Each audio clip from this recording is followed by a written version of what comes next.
میں فرماتے ہیں کہ یہ رمضان کا مہینہ آنے والے سال کا ایک نمونہ ہوتا ہے. جس انداز سے بندہ گزارتا ہے اللہ تعالیٰ بقیہ سال انہی اعمال کی توفیق عطا فرما دیتا ہے. مثال کے طور پہ ایک نوجوان اگر چاہتا ہے کہ میں اپنی آنکھوں کا پرہیز کروں، غیر محرم سے اپنی آنکھوں کو بچاؤں، تو وہ رمضان میں اس کی مشق کر لے. اگر پورا رمضان غیر محرم سے نظر بچا لی، بقیہ پورا سال اللہ اس کو توفیق عطا فرما دے گا. آپ پورا رمضان تہجد کی پابندی کر لیجئے، تلاوت کی، اعمال کی پابندی کر لیجئے، اور پھر دیکھیے بقیہ پورا سال وہ کام کس طرح آسان ہو جاتے ہیں. اللہ تعالیٰ توفیق دے دیتے ہیں اس بندے کو. اس لیے ہمارے اکابر رمضان کو بہت اہتمام کے ساتھ گزارتے تھے. بلکہ بخاری شریف کی روایت ہے کہ ایک صحابیہ حج پہ جانا چاہتی تھی، خاوند نے نہ کر دی. پوچھا بھی کیوں؟ اس نے کہا سواری نہیں ہے. اس نے کہا فلاں اونٹ تو ہے. اس نے کہا وہ میں نے صدقے کی نیت کر لی، اب وہ میرا نہیں، وہ اللہ کا ہے، اب میں تمہیں نہیں لے کے جا سکتا. خاموش ہو گئی. خاوند جفت کر کے واپس آیا تو وہ عورت نبی علیہ السلام کی خدمت میں حاضر ہوئی. اے اللہ کے حبیب صلی اللہ علیہ وسلم، میرا بڑا جی چاہتا تھا میں حج کروں، مگر میرے خاوند نے کہا کہ سواری نہیں، اور میں نے صدقے کا اونٹ تھا بتایا تو اس نے کہا میں اس کو نہیں استعمال کر سکتا. تو نبی علیہ السلام نے پہلے تو خاوند کو سمجھایا کہ دیکھو یہ حج کا عمل بھی اللہ کے راستے میں جانے والا عمل تھا. تم اگر اس اونٹ پر اس کو یہ حج کروا دیتے تو اس میں کوئی حرج نہیں تھا، مگر ساتھ ہی یہ فرما دیا اس عورت کو کہ اچھا اب تم رمضان میں عمرہ کر لینا، اللہ تعالیٰ تمہیں میرے ساتھ حج کرنے کا ثواب عطا فرمائے گا. یہ بخاری شریف کی روایت ہے. تو رمضان مبارک کو اللہ رب العزت نے ایسی فضیلت عطا فرمائی. چنانچہ کنز العمال میں ہے کہ اذا کان اول لیلۃ من شہر رمضان صفدت الشیاطین ومردت الجن، کہ جب رمضان کی پہلی رات آتی ہے تو شیاطین، سرکش جن، ان کو قید کر دیا جاتا ہے، باندھ دیا جاتا ہے. خبردار میرے پیارے حبیب صلی اللہ علیہ وسلم کے امتیوں کے روزوں کو تم خراب نہ کر سکو، تو شیاطین کو باندھ دیا جاتا ہے. وغلقت ابواب النار فلم یفتح منہا باب، جہنم کے سارے دروازے بند کر دیے جاتے ہیں، پورا رمضان بند رہتے ہیں. وفتحت ابواب الجنت فلم یغلق منہا باب، اور جنت کے سارے دروازے کھول دیے جاتے ہیں اور ان دروازوں کو پورا مہینہ بند نہیں کیا جاتا. سبحان اللہ. اللہ رب العزت اس مہینے میں جنت کی سیل لگاتے ہیں. وَيُنَادِي مُنَادٍ كُلَّ لَيْلَةٍ، اور ایک ندا دینے والا فرشتہ ہر رات یہ ندا دیتا ہے، یا باغی الخیر اقبل، اے نیکی کے متلاشی آگے بڑھ. ابتغاء سے ہے یہ لفظ باغی الخیر. وَيَا باغی الشر اقصر، اے برائی کے تلاش کرنے والے تھم جا، رک جا. وَلِلَّهِ عُتَقَاءً مِّنَ النَّارِ وَذَلِكَ كُلَّ لَيْلَةٍ، ہر رات میں اللہ تعالیٰ جہنم سے جہنمیوں کو بری فرما دیتے ہیں. اب یہاں طالب علم کے ذہن میں ایک سوال پیدا ہوتا ہے کہ رمضان مبارک میں شیاطین تو قید ہو گئے، پھر کیوں برائیاں ہوتی ہیں، غفلتیں ہوتی ہیں؟ تو علماء نے اس کے کئی جواب دیے. ایک جواب تو انہوں نے دیا بھی بڑے شیاطین تو قید ہو گئے، اب چھوٹے شتونگڑے بھی تو ہیں، اور ہم اتنے غافل کہ شتونگڑے ہی کام دکھا جاتے ہیں. دوسرا علماء نے یہ کہا کہ شیطان کی وجہ سے نفس کے اندر اتنی خباثت آ جاتی ہے کہ شیطان اگر باندھ بھی دیا جاتا ہے تو نفس اس کا کارندہ بنا رہتا ہے، وہ انسان کو گناہوں پر اکسائے رکھتا ہے.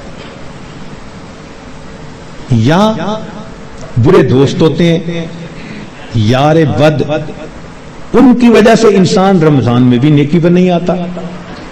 مگر اس کی خوبصورت مثال یہی ہے کہ جیسے لوہے کو بھٹی میں گرم کرے نا تو سرخ ہو جاتا ہے، پھر اس کے بعد اس کو بھٹی سے نکال لیں تو وہ 1 منٹ میں ٹھنڈا نہیں ہوتا، وہ گھنٹہ 2 گھنٹے گرم رہتا ہے. تو شیطان نے انسان کو گناہوں کی بھٹی میں اتنا گرما دیا ہوتا ہے کہ ان لوگوں کے لیے رمضان کا مہینہ آ بھی جاتا ہے تو وہ گرمی اسی طرح موجود رہتی ہے. نبی علیہ السلام نے ارشاد فرمایا من وافق موتہ عند القضاء رمضان دخل الجنہ، جس بندے کو رمضان المبارک کے اندر موت آ گئی اللہ تعالیٰ اس کو جنت کے اندر داخل فرما دیتے ہیں۔ سیدہ عائشہ صدیقہ رضی اللہ تعالیٰ عنہ فرماتی ہیں کہ کان رسول اللہ صلی اللہ علیہ وسلم یجتہد فی رمضان ما لا یجتہد فی غیرہ، مسلم شریف کی روایت کہ رمضان المبارک میں نبی علیہ السلام عبادات میں اتنی محنت فرماتے تھے، مشقت اٹھاتے تھے کہ رمضان کے علاوہ کسی اور مہینے میں اس قدر محنت نہیں فرماتے تھے۔ اس سے معلوم ہوا کہ خاص اہتمام فرماتے تھے اس مہینے۔ ایک اور روایت ہے بہقی کی، سیدہ عائشہ صدیقہ عنہا فرماتی ہیں کہ کان رسول اللہ صلی اللہ علیہ وسلم اذا دخل رمضان، کہ جب رمضان کا مہینہ آتا تھا شد مئزرہ، نبی علیہ السلام اپنے تہبند کو کس کے باندھ لیتے تھے، ثم لم یأت فراشہ حتی ینسلخ، پھر پورا مہینہ گزرنے تک اپنے بستر پر واپس نہیں آیا کرتے تھے۔ اللہ اکبر کبیرہ، اس لیے کہ وہ رمضان کی برکات سے واقف تھے، جانتے تھے۔ بہقی کی شریف کی ایک اور روایت ہے کان اذا دخل رمضان تغیر لونہ، کہ جب رمضان کا مہینہ آتا تھا نبی علیہ السلام کا چہرے کا رنگ بدل جاتا تھا۔ اللہ اکبر کبیرہ، وکثرت صلاتہ، اور نبی علیہ السلام نماز نفل کثرت کے ساتھ پڑھتے تھے۔ وابتہل فی الدعاء واشفق لونہ، اور اپنی دعا میں اتنے اللہ کے سامنے عاجزی کرتے تھے کہ آپ صلی اللہ علیہ وسلم کا چہرہ انور سرخ ہو جایا کرتا تھا۔ اللہ اکبر۔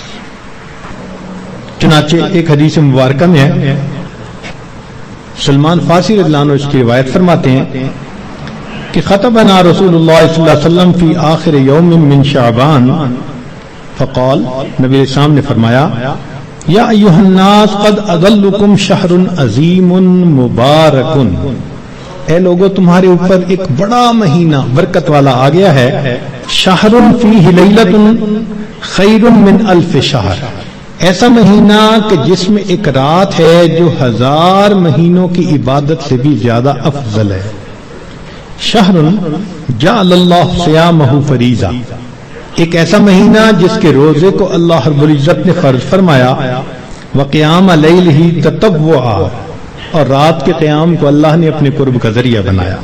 من تقرب فیہ بخصلۃ من الخیر کان کمن ادى فریضۃ فیما سوا، جس نے رمضان میں نفل عمل کیا ایسے اجر ملے گا جیسے رمضان کے علاوہ اس نے کسی فرض کے اوپر عمل کیا تھا۔ ومن ادى فریضۃ فیہ کمن کان کمن ادى 70 فریضۃ فیما سوا، جس نے ایک فرض پر عمل کیا اس کو 70 فرض جو غیر رمضان میں ہوتے ہیں اس کے برابر اجر عطا کیے جاتے ہیں۔ یہاں سے معلوم ہوا کہ اللہ رب العزت رمضان مبارک میں انسان کے اعمال کا ریٹ 70 گنا بڑھا دیتے ہیں، ملٹیپلائی، سبحان اللہ۔